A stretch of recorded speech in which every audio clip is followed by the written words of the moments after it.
1994 সালে নানুর সমবায় সমিতির নির্বাচনে ব্যাপক অশান্তি হয়। ঠিক সেই সময় হত্যার চেষ্টা সহ বিভিন্ন জামিন অযোগ্য ধারায় মামলা করা হয় নানুরের তৃণমূল নেতা তথা বীরভূম জেলা পরিষদের সভাধিপতি কাজল শেখ সহ একাধিক ব্যক্তির বিরুদ্ধে।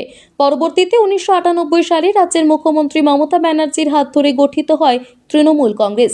পরে 2011 সালে সিপিএমকে সরিয়ে পশ্চিমবঙ্গের শাসনভার দখল করে তৃণমূল কংগ্রেস। তারপর বয়ে গিয়েছে বহু সমস্যা। এখন রাজ্যের মুখ্যমন্ত্রী মমতা বন্দ্যোপাধ্যায় গত 2023 সালে পঞ্চায়েত নির্বাচনে বিপুল ভোটে জেলা পরিষদ আসন থেকে জয়লাভ করে বীরভূম জেলা পরিষদের সভাধিপতি হয়েছেন কাজল শেখ। আজ সোমবার 31 বছর পর নানুরের সমবায় সমিতির নির্বাচনে অশান্তির মামলায় নির্দোষ প্রমাণিত হলেন জেলা সভাধিপতি কাজল শেখ। বোলপুর মহকুমা আদালতের বিচারপতি বেকসুর খালাস ঘোষণা করেন কাজল শেখ সহ অন্যান্য ব্যক্তিদের। এ বিষয়ে জেলা পরিষদের সভাধিপতি কাজল শেখ বলেন, যেহেতু তিনি দক্ষিণপন্থী রাজনীতিতে যুক্ত ছিলেন, সেই জন্য সেই সময় বামফ্রন্টের তরফে বিভিন্ন ধরনের মিথ্যা মামলা করা হয়েছিল তার নামে। মোট 65টি মামলা করা হয় কাজল শেখের নামে। এখনো পর্যন্ত 10টি মামলা বিচারাধীন রয়েছে আদালতে। তিনি আরো বলেন, কাজল শেখকে মিথ্যা মামলা দিয়েই বামফ্রন্টরা দমাতে পারেনি, আর কেউ পারবে না।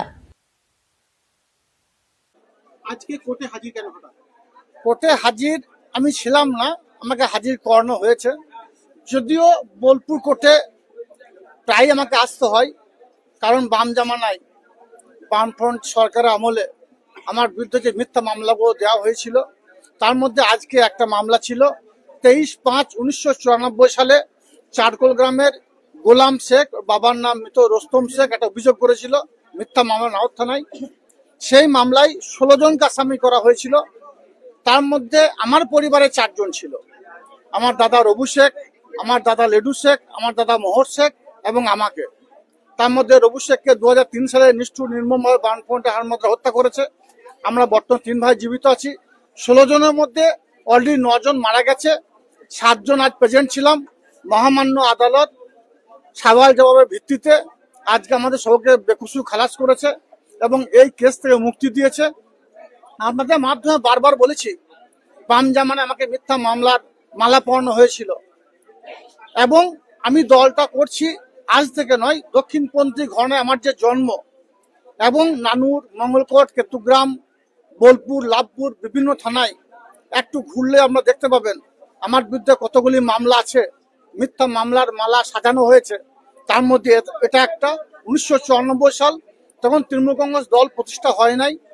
তখন আমি দক্ষিণপন্থী ঘরানার জন্ম সেহেতু বামফ্রন্টে হাতমাদ্রা তারা যে অন্যায় অত্যাচার অবিচার করতো, তাদের বিরুদ্ধে যে প্রতিবাদে গর্জে উঠেছিলাম, এটা তার একটা জ্বলন্ত উদাহরণ।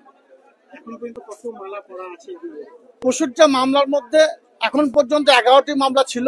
11টির মধ্যে আজকে একটা নিষ্পত্তি হলো। এখনো 10টি মামলা 1998 সালের আগে, অর্থাৎ 2011 সাল আগে আমার বিরুদ্ধে এখনো আছে। সেগুলো সওয়াল জবাব চলছে।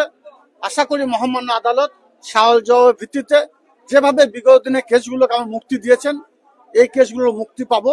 আপনাদের মাধ্যমে বারবার আমি বলেছি যে আমি নতুন নয়, তার প্রমাণ আপনারা আজকে পাচ্ছেন এবং মহামান্য আদালত আমাদেরকে বেকসুর বিগত দিনে যে কেসগুলো খালাস করেছে, আজকেও খালাস করলো। আশা করি আগামী দিনেও বিগত যে মামলাগুলো আছে সেই মামলাগুলোতে আমি পরিত্রাণ পাবো। এই মামলায় 16 জন আসামি ছিল।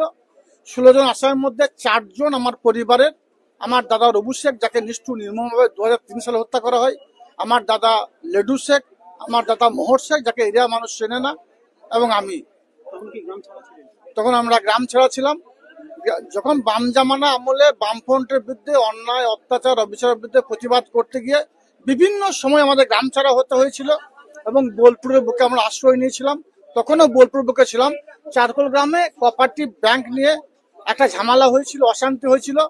সেই কোঅপারেটিভ ব্যাংকে অশান্তিতে আমাদেরকে মিথ্যা মামলার মালা পরানো হয়েছিল। আজ মহামান্য আদালত প্রমাণ করে দিলেন যে বেকসু খালাস করে যে ওই ঘটনার সঙ্গে প্রত্যক্ষ পরোক্ষ কোনোভাবেই আমরা যুক্ত ছিলাম না।